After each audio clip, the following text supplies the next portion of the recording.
एक मिनट है।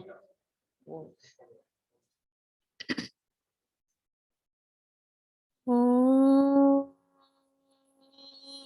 नमो अरहंताण।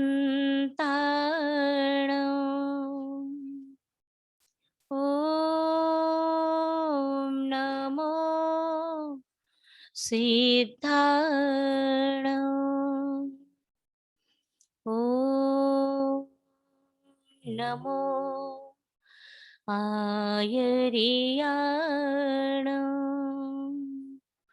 ओम नमो उवचायाण। नमो लोए सवसाहो एसो पंच नमोकारो सव पाव पणासनो मंगलाणं च सव्वेसिं परमं हवै मंगलं परमं हवै मंगलम्।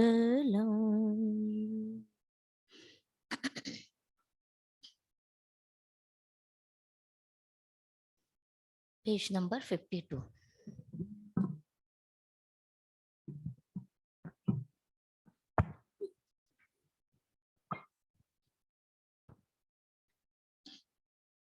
श्री गौतमाष्टकम स्तोत्र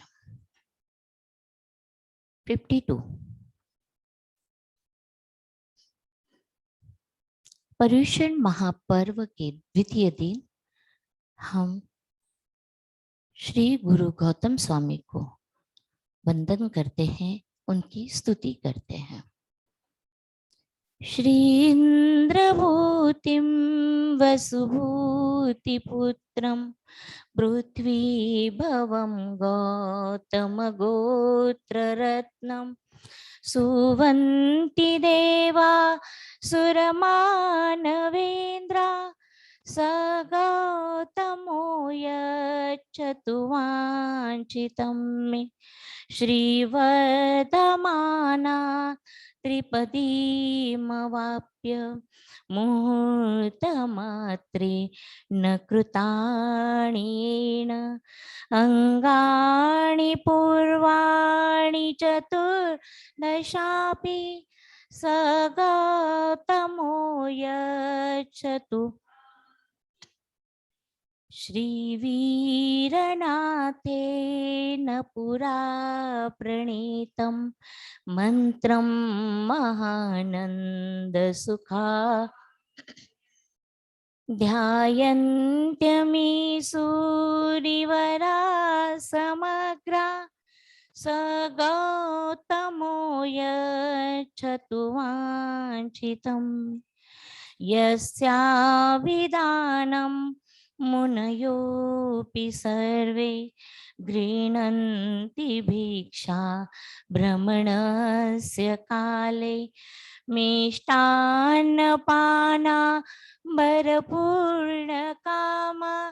स गौतमो यच्छतु वाञ्छितम् अष्टापदाद्रौ गगने स्वशक्त्या ययोजिनानां पदवन्दनाय निशम्य तीर्थातिशयं सुरेभ्यः स गौतमो यच्छतु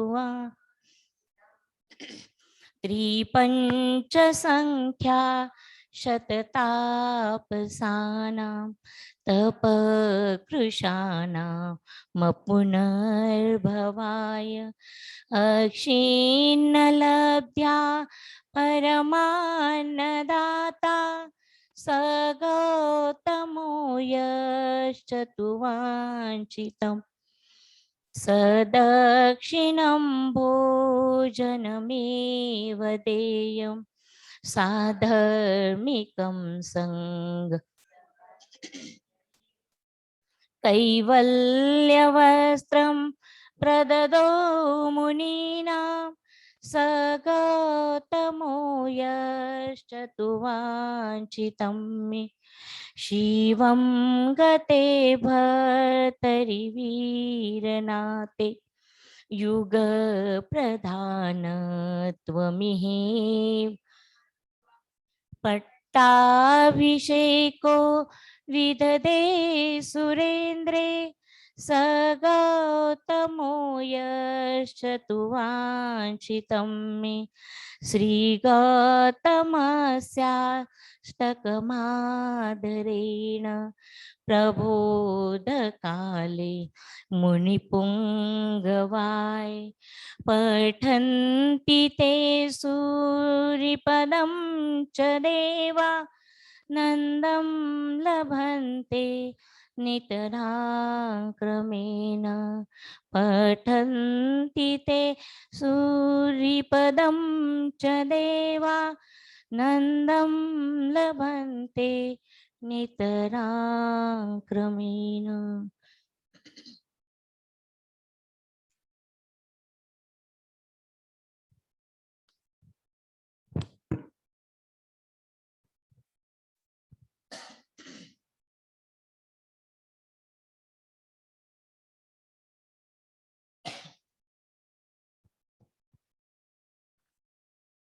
जीने वाले जीना है तो जीवन मधुर बनाया कर तन से मन से अरुवाणी से अमृत कण बरसाया कर।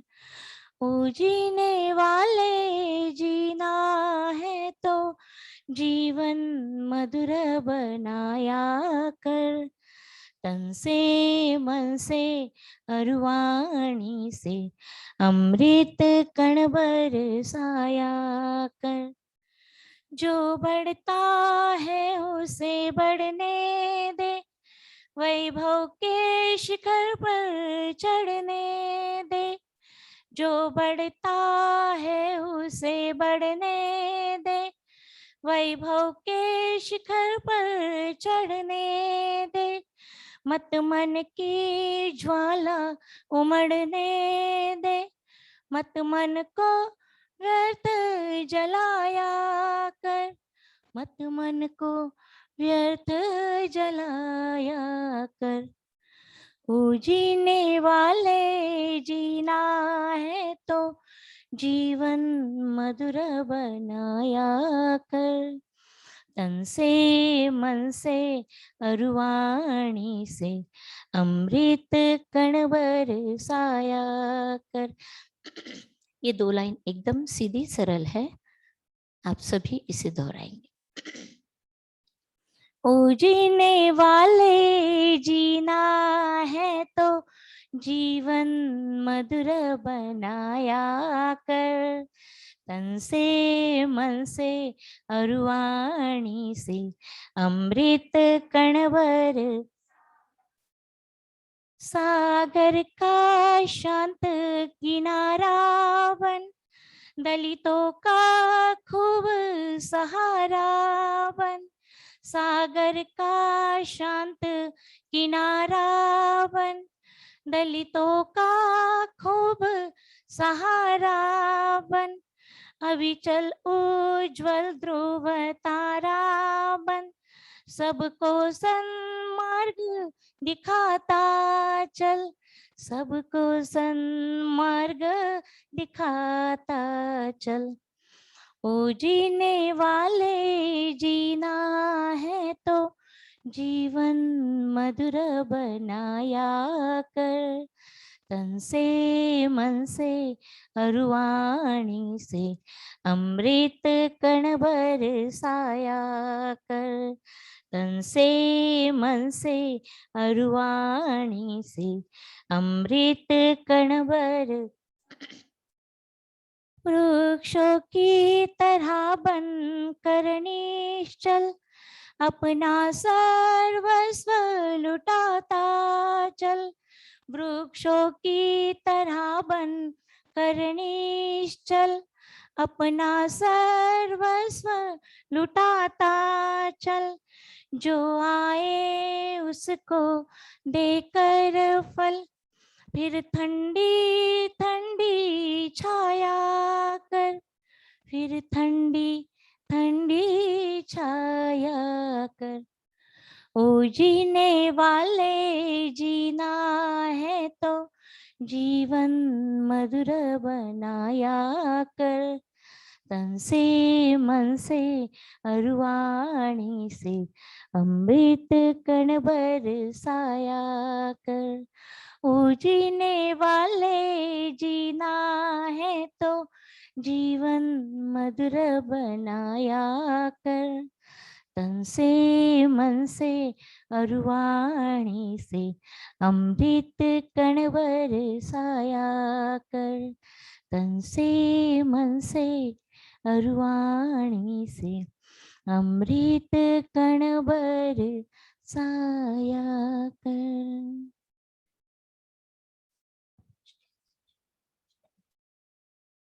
उपाध्याय श्री यशोजी महाराज सर।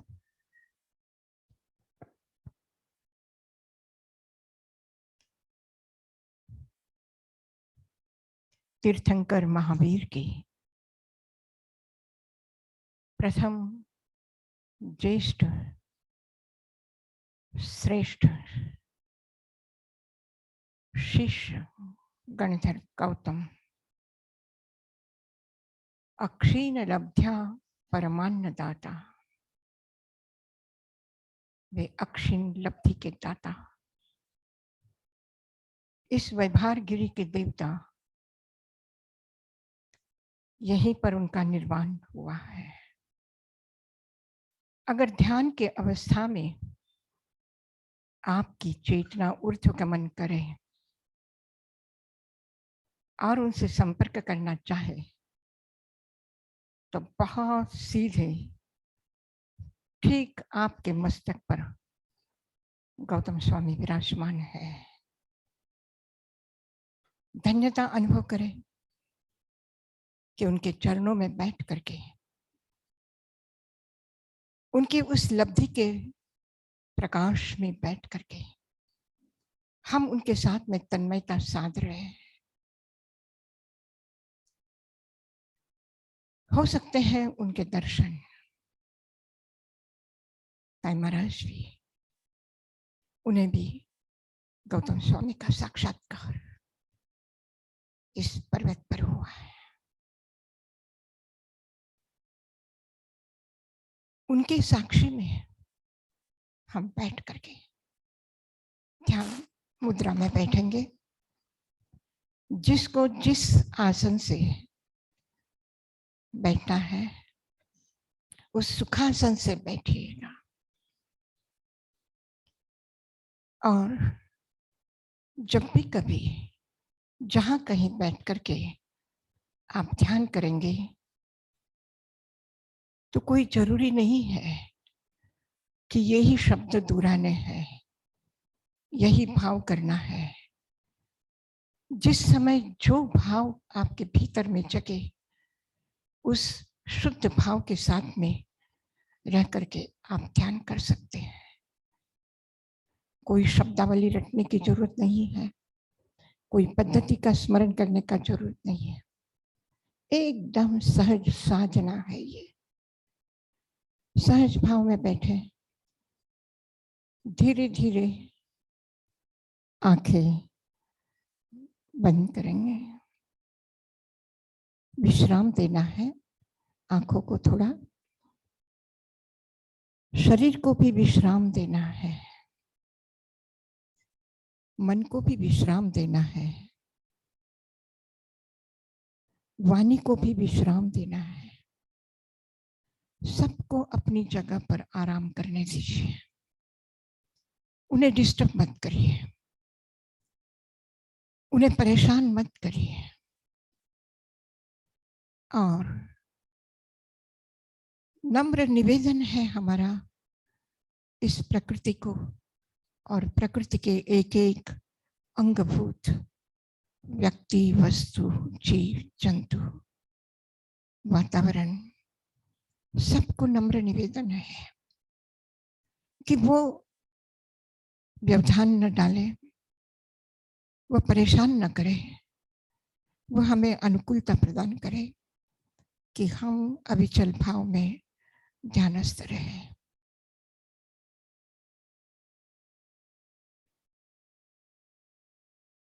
आंखों के विश्राम के साथ ही, मन के विश्राम के साथ ही शरीर शिथिल हो रहा है। अनुभव करें, इन शब्दों के साथ साथ आप अनुभव करें, शरीर शिथिल हो रहा है।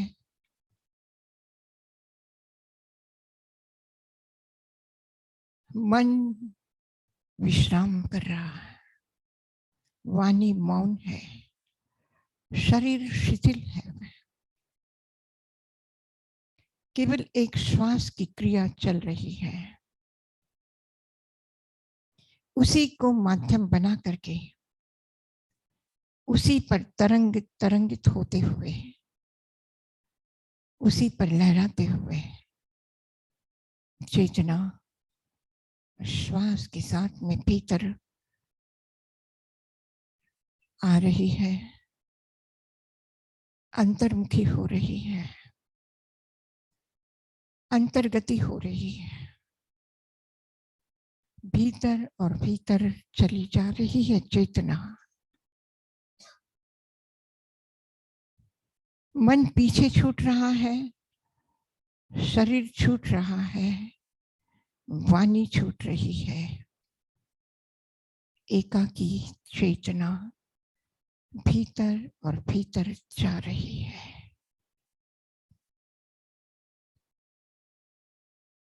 चल रहे ही जा रही है, जा रही है। चारों तरफ से तीव्र हवा चल रही है, तेज गति से हवा चल रही है। चेतना को स्वयं को संभालना मुश्किल हो रहा है। चारों तरफ से उस तेज हवा ने एक चक्रवात पैदा कर दिया है और उस चक्रवात में फंस गई है चेतना। हवाएं उड़ रही है, उड़ा के ले जा रही है।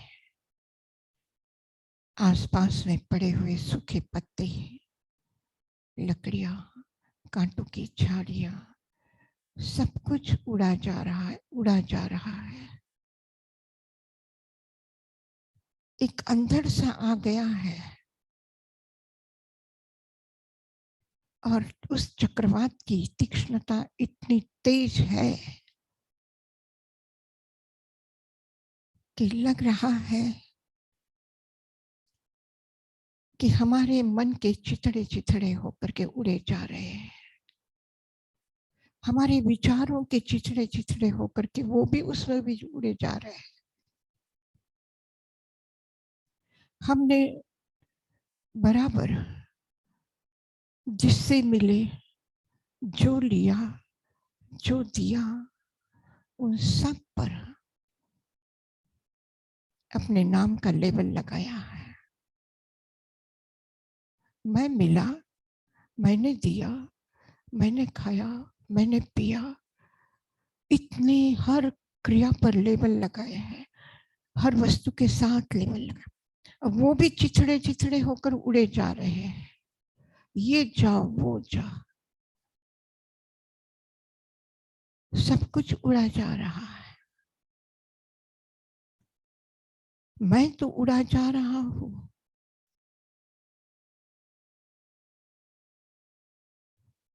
लेकिन जो मैंने सोचा था कभी ये गलत है, ये झूठ बोल रहा है, उसने चोरी की, उसने गालियां दी, उसने क्रोध किया, ये अच्छा है, ये मेरा मित्र है, ये मेरा स्नेही है, वो भी सब उड़े जा रहे हैं। क्रोध किया, उसे छुपा करके रखा। मैंने नहीं, मुझे क्रोध नहीं आता, नहीं, झूठ नहीं बोला मैंने, सफाइयां दी है, शिकायतें की है,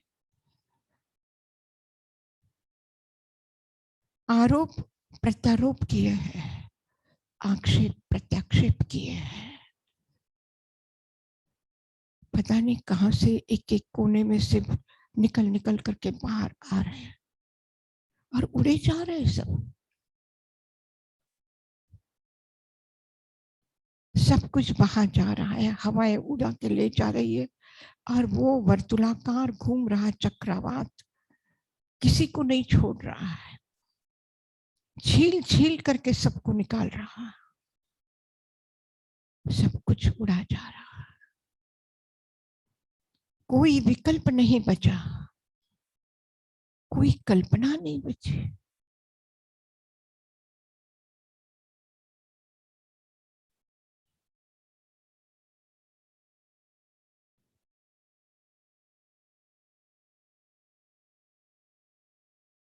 ये आग्रहों की कांटे की झाड़ियां, ये अशुभ विचारों का जाल, ये दुराग्रहों का कचरा जो ठूस ठूस करके मैंने भर के रखा था, वह सब उड़ा जा रहा है। क्या कभी सोचा भी था कि ऐसा सब कुछ मैंने अपने भीतर में समा के रखा है? ओहो, थोड़ी तकलीफ भी हो रही है। जो मैंने जतन से संभाल के रखा था, बार बार याद करके रोया था, वो भी सब जा रहा है।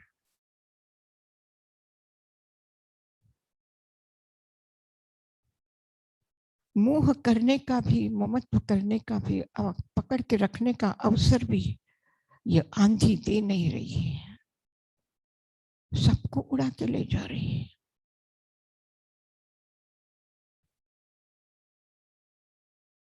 थक गई है चेतना इस आंधी से।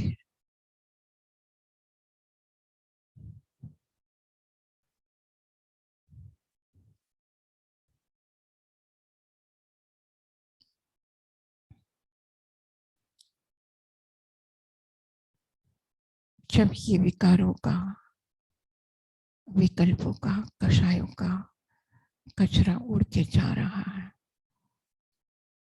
तो क्या बचेगा?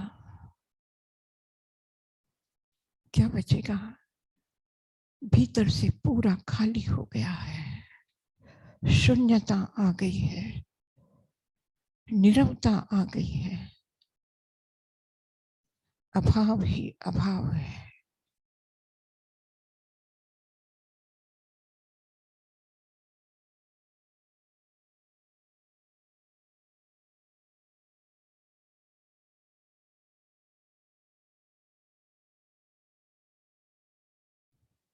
मैं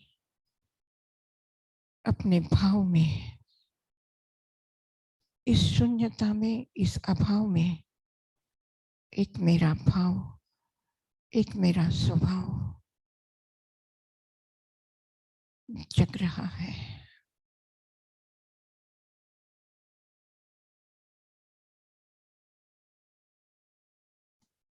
और वो भाव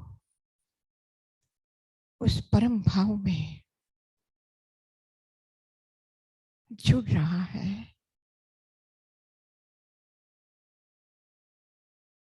और जुड़ने के साथ ही मुझे अनुभव हुआ, मैं अनुभव कर रही हूं कि उस परम परमात्मा की, उस ज्ञान की आंधी में सब कुछ चला गया है।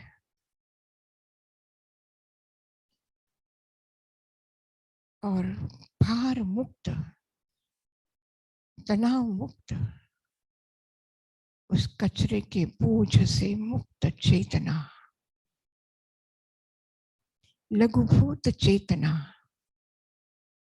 विनम्र होकर के अपने प्रभु के चरणों में है।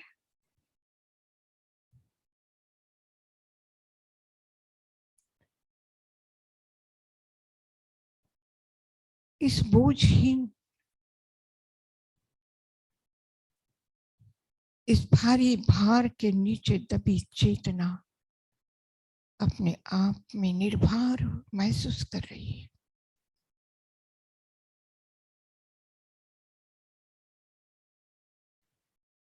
न किसी दुख के कांटों की चुभन है, न किसी के झूठे चढ़ाए हुए फूलों की सुगंध है, कुछ भी नहीं है। न मान है, न अपमान है, न यश है, न अपयश है। केवल एक मैं शुद्ध चेतना हूं, अपने परम विशुद्ध परमात्मा के साथ हूं। ये साथ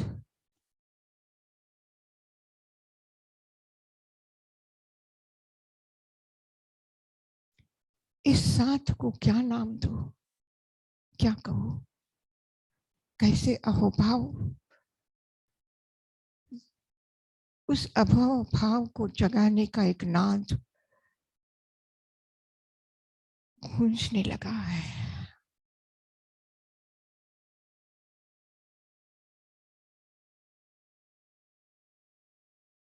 उस नाद को गूंजा रही है पूरी चेतना, समग्र चेतना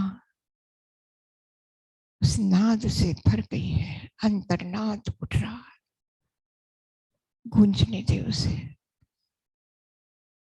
गुंजाए उसे।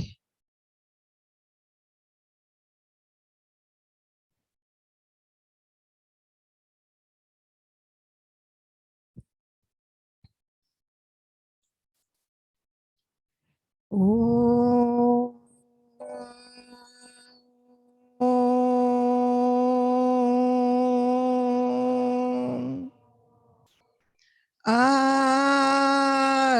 हम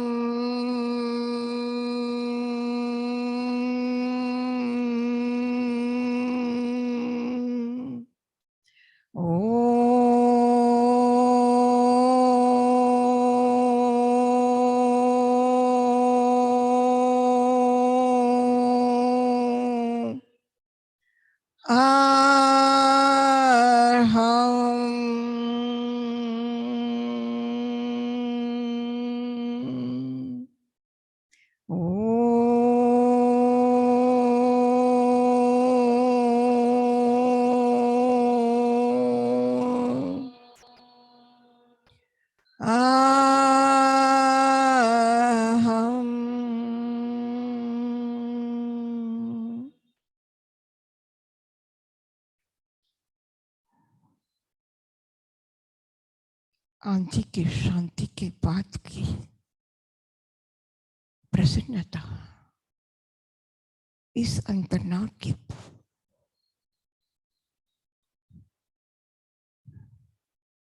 इस अंतर्नाद का संगीत परमात्मा के साथ हो जाने का आनंद,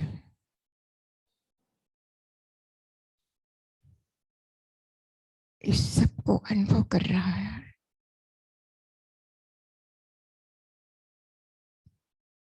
मेरे प्रभु ने, मेरे गुरु ने ऐसी आंधी लाई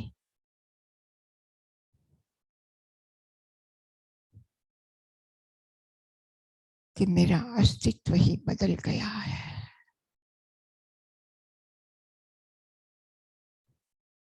सब कुछ विसर्जित हो गया है। नए तरह से, नया रूप, नया उत्साह, नई ऊर्जा के साथ में चेतना शरीर पर उतर रही है। मन अपने अतीत को भुला करके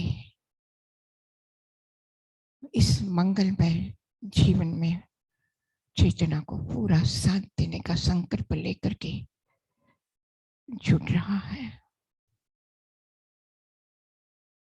वाणी प्रभु के आशीर्वाद से धन्यता का अनुभव करती हुई वो अहोभाव का रस लेकर के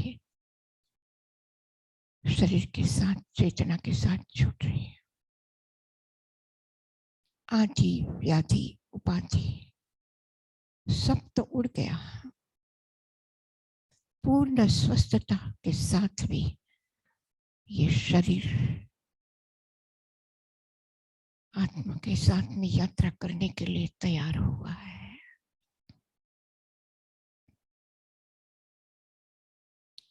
धीरे धीरे चेतना मन, वाणी और शरीर को साथ लेकर के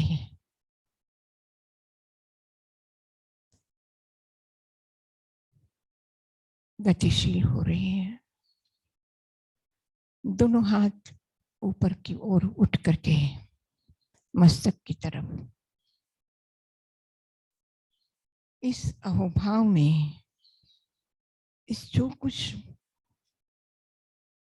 भार मुक्त अवस्था का अनुभव प्रभु की और गुरु की कृपा से मिला है, उनके प्रति नतमस्तक होकर के प्रणाम प्रणाम प्रणाम। दोनों हाथों का स्पर्श आंखों पर।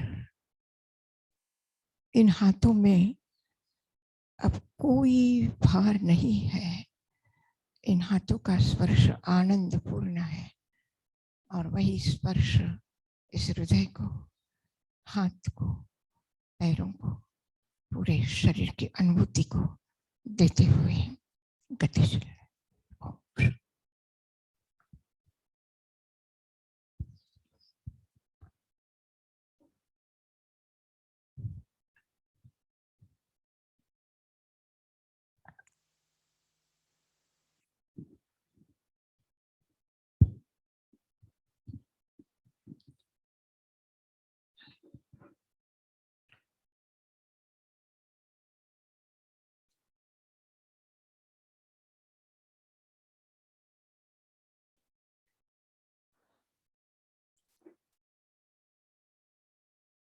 एक दुनिया,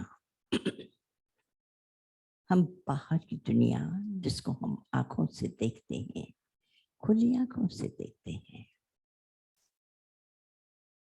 कितने घंटों तक देख सकते हैं? कितने घंटों तक देख सकते हैं? इन बाहर की आंखों को खुला कर दो, कितने घंटों तक देख सकोगे? होश के साथ देखोगे कि बेहोश के साथ देखोगे? इस रास्ते पर चलना हो तो किस तरह से चल सकोगे? आराम से चल सकोगे। हाथों से काम करवाना हो तो घंटों घंटों तक हाथों से भी काम कर लेते हैं।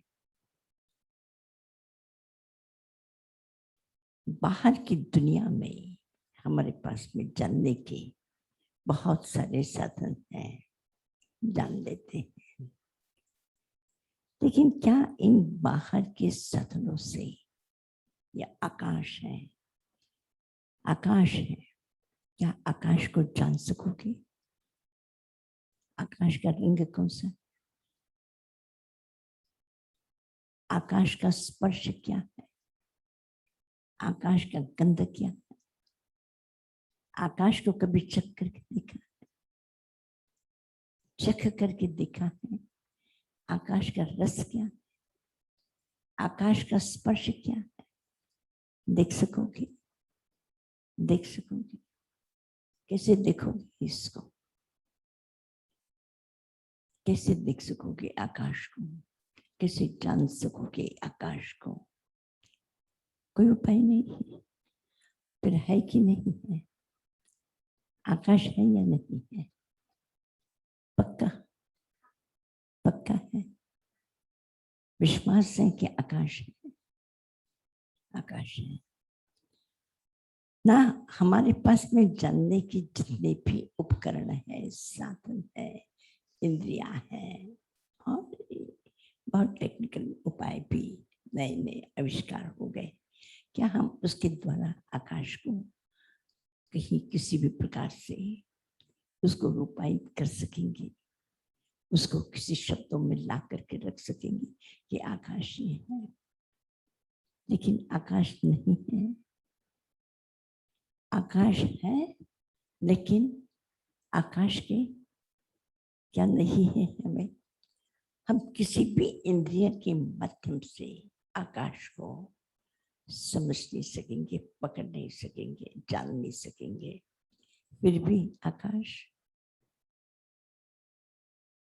मन से जान सकोगे आकाश को? कैसे जानते हो आकाश है? दुनिया में दो प्रकार के पदार्थ हैं, एक मूर्त द्रव्य और दूसरा अमूर्त द्रव्य।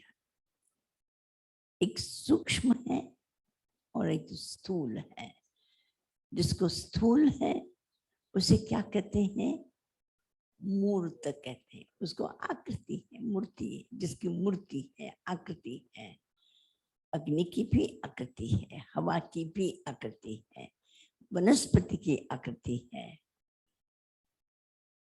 पृथ्वी की आकृति है, सूरज की आकृति, प्रकाश की आकृति है, अंधकार की आकृति है।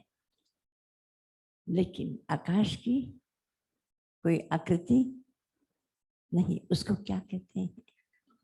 उसे अमूर्त द्रव्य कहते हैं, जो है परंतु उसको हम क्या नहीं कर सकते? उसकी मूर्ति में, उसकी कोई मूर्ति बनाना चाहे आकाश की, नहीं बना सको। आकाश का कोई चित्र बना सकोगे? या आकाश का चित्र, ये जो आकाश नीला आपको दिखाई देता है, बस समुद्र का क्या है? रिफ्लेक्शन है, प्रतिबिंब है। उस प्रतिबिंब को आप देख करके ना आकाश का चित्र बना सकोगे, ना आकाश को पकड़ सकोगे। और फिर भी आकाश कैसे है? कैसे जाना? कैसे जाना? जानने के सारे साधन, तो उसमें से एक भी कौन कौन से साधन है आपके पास को जानने के? कौन कौन से साधन है? थोड़ा बहुत मन से जान लेते हो। किसी का चेहरा उदास दिखा तो आप क्या सोच लेते हैं? आंखें तो चेहरा उदास देखती है, लेकिन आप भीतर में उस उदासी का अनुभव वो कौन करता है? आपका विचार करता है, आपका मन करता है। तो मन एक साधन है, आंखें एक साधन है, कान साधन है, इंद्रिया साधन है, सब साधन है। लेकिन आकाश को जानने का कोई साधन, इसलिए हम साधन तो नहीं। तो मानते कैसे हैं? किसे मानते हो? जानते तो नहीं, तो मानते कैसे? ऐसे ही, ऐसे ही कैसे मानते हो? कैसे मानते हो? विज्ञान ने साबित किया है। विज्ञान ने कभी प्रयोगशाला में यह आकाश है ऐसा साबित किया है? किसी प्रयोगशाला में आपने सुना है कि प्रयोगशाला ने, किसी साइंटिस्ट ने आकाश को प्रूव किया है? ऐसा कभी आपने सुना? न वैज्ञानिक, ना आपके दुनिया का कोई ऐसा पॉलिटिशियन, न कोई दुनिया का स्कॉलर। और जाने दो दुनिया की बातें, हम भी उसको क्या नहीं कर सके हैं? क्या करना है? मानना है कि छोड़ देना है कहीं? मानना है कि छोड़ देना है, उसको स्वीकार करना है। थोड़ा और मुझे आकाश से क्या लेना देना है, आकाश को सब मानते जानते हैं, मुझे आपसे और अलग बात करनी है। शरीर जानते हैं, इंद्रियां जानते हैं, शरीर के एक एक अवयव, शरीर के एक एक तत्व, और अगर आप नहीं जान सकते हैं तो किसी भी फिजिशियन से जाकर के पूछ लो, लैब में जाकर के देख लूंगा, आपके शरीर के एक एक अवयव को वो सब आपका बता देंगे। लेकिन क्या वे आपके मन को प्रयोगशाला में साबित कर सके? फिर मैं को मानना है कि नहीं मानना है? अब मैं है कि नहीं? किसी दुकानदार के घर जाकर के अब मैं को खरीद लेकर के आओगे, क्योंकि किसान से कहोगे कि मैं को पैदा कर दो थोड़ा, कहोगे किसी गुरु से कहोगे थोड़ा आशीर्वाद में मैं दे दो, हाँ? कहीं नहीं मिलता है। न किसी साइंटिस्ट दे पाता है, न कोई फिजिशियन दे पाता है, न कोई दुकानदार दे सकता है। कोई इंडस्ट्री आपके मैं को दे सकेगी? फिर मैं है या नहीं? कहाँ है मैं? जैसे आकाश क्या है? अमूर्त है, सूक्ष्म द्रव्य है। आकाश क्या है? अमूर्त है। जिस प्रकार से आकाश अमूर्त है, ऐसे मैं भी और उस जैसे आकाश को किसी प्रयोगशाला में साबित करके नहीं देखा जा सकता, उसे मैं को भी हम साबित करके नहीं जान सकते। आकाश का हमें अनुभव है, इसे मैं का भी हमें क्या है? मैं का भी 1000 व्यक्ति कहे कि मैं तुम्हारे में नहीं है, तुम क्या करोगे? तुम कहोगे कि मैं नहीं हूं? तुम लोग कहते कि नहीं नहीं मैं तुम्हारा का है ही नहीं, तुम साबित नहीं कर सकते, तो मैं नहीं हूं, साबित कर सकूं। अब बस उसी मैं को लेकर के तत्व ज्ञान जो है, जितने भी अध्यात्म ग्रंथ हैं, चाहे वे उपनिषद हो, चाहे गीता हो, चाहे पुराण हो, चाहे आगम हो, चाहे त्रिपिटक हो, जितने भी शास्त्र हैं, उन तमाम शास्त्रों का जो मूलभूत केंद्र है वो क्या है? कहाँ पे केंद्रित है? एक शब्द, वह एक शब्द, वो कौन सा शब्द है? कौन सा शब्द है? उस मैं के आसपास लगे मैं को पहचान लो, क्योंकि तुम्हें ही क्या बनना है?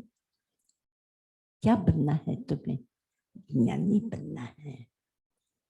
तुम्हें क्या बनना है? विजेता बनना है। तुम्हें क्या बनना है? आनंदपूर्ण बनना है। तुम्हें क्या बनना है? सुखी बनना है। तुम्हें क्या बनना है? दुनिया हमारी पूजा करे, हम पूज्य हो, सम्मान्य हो, यशस्वी हो, हम जो चाहे वो हमें प्राप्त हो। और क्या चाहता है मन? मैं क्या चाहता है? और कोई दूसरी अपेक्षा थोड़ा सा मैं से वो ध्यान में कुछ मैं से पूछ लूँ तो क्या चाहते हो? जैसे बच्चों से पूछ लेते हो, दुनिया से पूछ लेते हो, आने जाने वाले लोगों से पूछ लेते हो, क्या चाहते हो? थोड़ा सा बैठ करके मैं से पूछ लो, क्या चाहते हो बाबू? क्या चाहते हो? और वो बच्चा आकर कहता है कि मैं बहुत बड़ा बनना चाहता हूँ, तो आप क्या कहोगे? उस मैं को थोड़ा बाहर खेल लो, उसे मस्ती कर लो, उसे लड़ाई झगड़ा करके आ जाओ, उसके गर्भ से उसको छीन के आ जाओ, उसको धक्का मार के आओ, क्या कहोगे उसे? क्या कहोगे उस बच्चे को? क्या कहोगे? अगर तुम्हें बड़ा बनना है, अगर तुम्हें अच्छा बनना है, तो तुम्हें क्या करना होगा? जिंदगी का एक सही मार्ग है, उससे ही मार्ग पर चल करके ही तुम उतने बड़े बन सकोगे, अन्यथा तुम बड़े बनने के लायक नहीं हो। तुम वो बात छोड़ो, बस मैं को मैं से ऐसे ही उस वो जो मैं क्या उस बच्चे से भी नादान है, बच्चे से भी नहीं है, है? ध्यान में बैठते हो, कहा रहता है दो ही चीजें हैं, या तो भटकना आता है या बेहोशी में जीना आता है। दो ही चीजें आती है उसको। वो या तो सारी दुनिया में भटकता फिरेगा, कहाँ का फिरता फिरेगा, या तो क्या हो जाएगा, बेहोशी आ जाएगी। ये दो स्थितियां हैं। तो ऐसा मन कहीं पहुंच सकेगा। बस थोड़ी सी इसी क्षेत्र में सावधानी जिंदगी की, कि उस मैं से पूछ लो तुम क्या चाहते हो। तुम अगर जीवन में सुखी बनना चाहते हो, तुम अगर अपने जीवन में शांत बनना चाहते हो, तुम अगर जीवन में तो सुखी बनने का रास्ता ये है, उस मैं से समझा दो। पर किसको समझाना? अगर हम दुनिया को समझाने के लिए निकलते, इसको ज्ञान देते, उसको समझाते, उसको कहते उसको अकल नहीं, उसको बुद्धि नहीं, उसको समझ नहीं, वो तो ऐसे ना रहे कि उसको कितना भी कहो वो वैसा ही कभी अपनी जिंदगी नहीं बन। छोड़ दो, दुनिया का ठेका लेके आए हो, दुनिया को सुधारने का ठेका लेके आए हो, लिखा पढ़ी करके आए हो, क्या भगवान ये तुम्हारे उस आए तो एक साथ में कोई एग्रीमेंट करके आए थे कि मैं दुनिया में इतने इतने लोगों को सुधारे बिना मरूंगा ही नहीं, इतने इतने लोगों को कल्याण किए बिना मैं मरूंगा ही नहीं? ऐसा कहीं लिखा पढ़ी करके आए कि इस दुनिया में मैं तब तक जीऊंगा जब तक एक एक व्यक्ति का कल्याण न हो जाए, तब तक मैं जीऊंगा। लिखा पढ़ी करके आए, किसी के साथ एग्रीमेंट नहीं, कुछ नहीं। तो फिर दुनिया को सुधारने की अपेक्षा सबसे पहले किसको सुधारने की जरूरत है? उस मैं को, उस जो बैठा है आपका अपना मैं, उस मैं को ठीक कर दो कि उस मैं के भीतर में कौन कौन सी बुराइयां है। पहले हम उसी को देख ले कि कौन सा बड़ा शल्य है। जब आप किसी मकान की सफाई करते हैं तो सबसे पहले क्या करते हो? सबसे पहले क्या करते हो? इस कमरे की अगर आपको सफाई करनी है तो आप पहले क्या करोगे? पहले क्या करोगे? क्या करोगे पहले? जो अनावश्यक चीजें हैं, जो अनावश्यक है, जिसकी उपयोगिता नहीं है, ऐसी अनुपयोगी वस्तुओं को, और मैं हमेशा आपके घरों के लिए कहती हूँ बाबा, और तो पहले उसको कोशिश करो कि घर में अनावश्यक सामान भर करके घर को गंदा मत बनाओ। अनावश्यक चीजें मन के भार के सिवा और कुछ नहीं होती, गंदगी के सिवा और कुछ नहीं होती। तो घर में अनावश्यक चीजें रखना, और जब वो घर के अनावश्यक तो तुम निकाल दोगे तो तुम्हारे जीवन में भी, तुम्हारे मैं में भी जो अनावश्यक बातें हैं, अनावश्यक चीजें कि मुझे इसकी कोई जरूरत नहीं है, किसकी जरूरत नहीं है। गांव में कोई व्यक्ति बुरा है और वो बुरा व्यवहार करता है और वो नुकसान करता है, तो न्यूज़पेपर में सुबह सुबह कौन सी न्यूज़ होती है? उसने चोरी की, उसने डकैती की, उसने लूटपाट की, उसने मारकाट की। सबसे बड़े न्यूज़ उन पत्रकारों को भी कुछ काम नहीं, न्यूज़ वालों को भी कुछ काम नहीं है। दुनिया की जितनी भी बुराइयां हैं उसको वो अधिक से अधिक प्रकाशित करेंगे, लेकिन दुनिया में चीजें अच्छी हैं उसको वो कभी भी प्रकाशित नहीं करेंगे। पत्रकारों की भी गलती नहीं है, उसकी गलती किसकी है? ये बड़ी गलती किसकी है? पाठकों की है। पाठकों को पढ़ना क्या अच्छा लगता है? पाठकों को क्या अच्छा लगता है? जो फालतू की चीजें हैं, व्यर्थ की चीजें हैं, जिससे अपना कुछ भी लेना नहीं है। कौन हारा है? अब कहीं दुनिया में किसी कंट्री में मैच हो रहा है, एक गेंद भी उठा करके अगर फेंको और तुम कहो कि तुम सिक्सर लगा दो, या तुम गोल मार लो, 4 रन बना दो, तो वहां तो क्या एक कमरे के बाहर नहीं फेंका नहीं जाएगा। लेकिन क्रिकेट में, उसके मैच में, न्यूज़पेपर में, और तुम्हारा अपना जीवन, अपना जीवन कहाँ है?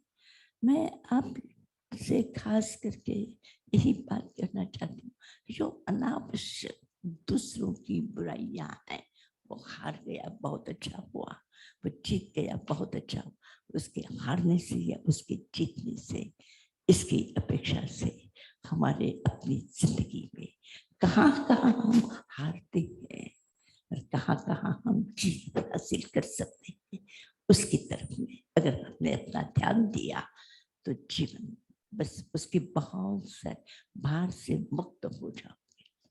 जीवन की झाड़ू लगाना आसान है, पोछा लगा देना आसान है, कोई कलर खराब हो जाए तो सब कलर कर देना आसान है, लेकिन घर में जो इधर उधर चीजें रखी हुई हैं उसको निकालना मुश्किल है। नहीं है, जो आवश्यक नहीं है क्यों उसको इकट्ठा करके रख रहे हैं? जो अनावश्यक है उसको क्यों इकट्ठा करें? कभी तो काम आएगा, कभी तो काम आएगा, कभी तो काम आएगा। आएगा तो कभी का उस समय का आपका भाग्य, कहीं आप बेच करके आए हैं क्या कि उस समय आपको नहीं नया मिलेगा? आप अपने पुरुषार्थ कहीं गिरवी रख करके आए हो क्या कि आपको पुरुषार्थ करके मेहनत करके आपको जो चाहिए आपको नहीं मिलेगा? आपने क्या किया है? आपने अपने भाग्य पर भरोसा आपने बंद कर रखा है। जीवन की जो अच्छाइयां हैं उसको संभाल के रखो, जीवन की अच्छाइयां संभाल करके रखो, और जीवन के व्यर्थ की जो समय के भीतर की जो बुराइयां है उसको साफ कर दो, जो अनावश्यक है सबसे पहले, और सब बुराइयों को हटाने की अपेक्षा, जिससे हमारा कोई लेना देना नहीं है, हमारा जिनसे कोई संबंध नहीं है, हमसे कोई मतलब नहीं है, ऐसी चीजें ना, कोई अच्छी बात हो जो हमें प्रेरित कर सकती हो, जो हमारे जीवन को सहयोग कर सकती हो, जो हमारे मन को शांति दे सकती हो, जो हमारे मन को प्रसन्नता से भर सकती हो, ऐसी बातें आप जरूर ला करके अपने घर को सजा दो। मैं बाहर की अनावश्यक चीजें निकालने के लिए कहती हूँ, उसके साथ ही आपके अपने घर को सजाना है तो क्या सजाओगे, कैसे सजाओगे? कोई एक आध चीज, कोई एक आध फ्लावर पॉट है, कोई एक आधा सुंदर सा पौधा है, कोई एक आधा सुंदर सा प्रभु की वाणी का सुंदर सा संदेश, आपको कोई ऐसी छोटी सी चीज निश्चित रूप से आप अपने जीवन में अगर लगा दोगे तो हल्का फुल्का जीवन, आप कहीं भी जाओ आपको निश्चिंतता, नहीं तो वो कीड़े मकोड़े, जीव जंतु और चोर उचक के दुनिया भर के लोग आपके उस अनावश्यक चीजों को लूटने खसोटने लेने खाने पीने के लिए लगेंगे, और फिर आप आएंगे और आप उससे दुखी होंगे। एक तो अनावश्यक इकट्ठे करके बाहर किया, और उसको दूर आने के बाद में अगर वहां कुछ खराब हो जाता है तो उसके लिए अरे ये खराब हो गया, ये खराब हो गया, ये खराब हो गया। खराब होने के पहले ही उसको खाली कर दो, कर दो। अपने मन को भी इसी तरह से, जिस तरह से अपने घर को एक सुंदर बनाने के लिए हमें किसी को सुनाने की, हमें ज्ञान देने की जरूरत नहीं होती, इसी तरह से समय के भीतर में भी ध्यान के क्षणों में जो अनावश्यक है, कभी भी ध्यान सुबह करना है, शाम को करना है, दोपहर में करना है। हमारा ध्यान अपने जीवन के साथ जो अच्छाइयां हैं और जो अनावश्यक है उसको जितना जल्दी से जल्दी खाली कर सको और अपने आप को देखो कि दुनिया में तुम यहाँ से जाओगे। दुनिया से जब यहाँ से जाओगे किस किस की चिंता करके लेके साथ में जाओगे? कौन कौन सा बोझ साथ में लेकर के जाओगे? कुछ साथ में आएगा किसी का? कुछ नहीं आएगा। तुम्हारे जाने के बाद में जो दुनिया का होना है वो होगा, उसके लिए आपका कोई कंट्रोल नहीं। तो आज हम क्यों उस कंट्रोल के लिए कि मैं अगर हूं तो ये ठीक रहेगा, वो ठीक, जो होना है होगा, जैसे होना है वैसे होगा। इसके लिए मुझे कोई दुनिया की चिंता करके या दुनिया के भार और बोझ को ढो करके कोई मैं बहुत बड़ा कल्याण कर लूंगा, ऐसा नहीं। एकदम आनंदपूर्ण धार्मिक व्यक्ति का परिचय हल्का है। धार्मिक व्यक्ति का परिचय जिसका घर स्वच्छ है, जिसका मन स्वच्छ है, जिसका मैं स्वच्छ है। मैं मन से भी, मन तो ठीक है वो विचारों का, उसको तो साधन है मैं को। मैं जो है उस मैं के भीतर में जो कचरा है वो जितना हल्का हो। आध्यात्मिक पर्व का ये दूसरा दिन, बस वो दूसरा दिन दूसरों के कचरों को खाली करने के लिए ये दूसरा दिन है। ये दूसरा दिन, दूसरा आपके मन में घुस गया है, जो अनावश्यक दूषित चीजें आपके जीवन में घुस गई है, उसको निकालने का ये दिन है। कि सोच लेना किस किस को, जिसने कुछ कह दिया है, बाहर ढूंढ जाने तो ना उसका वो जाने। तुम क्यों उसको उठा करके लेकर के चल रहे हो? कौन क्या है जाने तो, जो जैसे है वैसे। इतना सुंदरता से उपेक्षा करनी आ जाए, उपेक्षा करनी आ जाए और अपनी अपेक्षा मैं अपने मन को भार से मुक्त कर देना चाहता हूँ। और मैं व्यर्थ के भार से मुक्त होकर के ही मैं सही अर्थ में उस ध्यान की जो एक सर्वोच्च भूमिका है उसका मैं हर क्षण अनुभव कर सकूंगा, प्रत्येक क्षण अनुभव कर सकूंगा। प्रत्येक क्षण व्यक्ति वो आनंदपूर्ण जी सकेगा, खुशियों से जी सकेगा। ये जीना आ जाए। धार्मिक व्यक्ति उदास नहीं होता, धार्मिक व्यक्ति दुखी नहीं बनता। धार्मिक व्यक्ति हमेशा प्रसन्नता से भरा हुआ होता है। धार्मिक व्यक्ति किसी के भार को लेकर के नहीं चलता। धार्मिक व्यक्ति केवल जो मैं है उसकी परिशुद्ध और उसकी एकदम विशुद्ध जीवन की चेतना के साथ में वो परमात्मा के साथ वो विचरण करता हुआ दुनिया में दुनिया भर का आनंद लूटता है। धार्मिक व्यक्ति कभी भी न किसी के दुख से दुखी होता है, न किसी के सुख को देख करके उसके भीतर में आग लगती है। दूसरों के सुख को देख करके भी खुश होता है और दूसरों के दुख को भी सहयोग करने के लिए उसकी तत्परता रहती है। तो इस प्रकार से उसका जो जीवन वो सही अर्थ में ध्यान की भूमिका को वहां तक पहुंचाने में, जो यशा जी इतने बड़े ध्यान की बात कर रही, वहां तक पहुंचने के लिए ये सफाई आवश्यक है, जिस सफाई की बात मैंने आपसे की। धन्यवाद। पचकान अभी करना है, पचकान के 10 बजे पचकान कर लेंगे।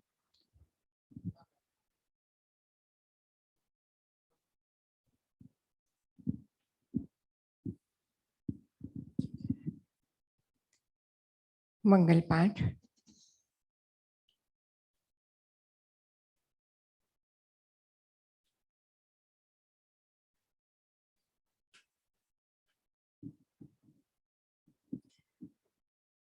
नमो अरहंताणं, नमो सिद्धाणं, नमो आयर्याणं, नमो वज्रायाणं, नमो लोये सवसावूनं, एसो पंचनमुक्कारो सर्वपावपणासनो, मंगलानं च सर्वेसिं परमं हवै मंगलम्। गुरुदेव की आज्ञा चत्तारि मंगलम, अरहंता मंगलम, सिद्धामंगलम साहुमंगलम केवलीपणत्तो धम्मो मंगलम चत्तारि लोगुत्तमा रंता लोगुत्तमा सिद्धा लोगुत्तमा साहु लोगुत्तमा केवलीपणत्तो धम्मो लोगुत्तमो। मंगलमय है नाम प्रभु का, श्रेष्ठ है मार्ग प्रभु का। प्रभु के मार्ग पर चलने की हमारी प्रतिज्ञा है। हम सब एक साथ बोलेंगे, चत्तारि शरणं पवज्जामि अरहन्ते शरणं पवज्जामि सिद्धे शरणं पवज्जामि साहु शरणं पवज्जामि धम्मं शरणं पवज्जामि। अरहंत सिद्ध साधु और धर्म की शरण लेकर के जो जीवन की यात्रा पर चला है, उसके लिए परमात्मा के आशीर्वाद बरस रहे हैं। आशीर्वाद है परमात्मा के, आशीर्वाद है इस तीर्थ भूमि के, आशीर्वाद है परम पूज्य गुरुदेव और आचार्य श्री ताई माँ के निर्भर जीवन के लिए। ताई माँ शरणम पवज्जामि, ऐसी वो शरण है कि जहाँ सारे भार से मुक्त होकर के जीवन जीने की एक अनूठी कला हमें प्राप्त। बोलिए भगवान महावीर स्वामी की, गुरु गौतम स्वामी की, 24 तीर्थंकर भगवान की, परम पूज्य गुरुदेव की, परम पूज्य आचार्य श्री ताई महाराज की, सभी साधु संतों की, आज के आनंद की, सकल श्री संघ की, जिन शासन देव की। अभी ठीक 10 बजे और उसके बाद शाम को 6 बजे आगे के प्रोग्राम 6:30 10 बजे सुबह अभी प्रवचन प्रार्थना होगी और शाम को 6:30 बजे प्रतिक्रमण और भक्ति। जय जिने। समय का ध्यान रखेंगे।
तिखुतो आया हीणं पयाहीण करेमि वन्दामि नमस्सामि सत्कारेमि सम्मानेमि मंगलम देवयं चेयं पज्वा स्वामी मथेन वंदा।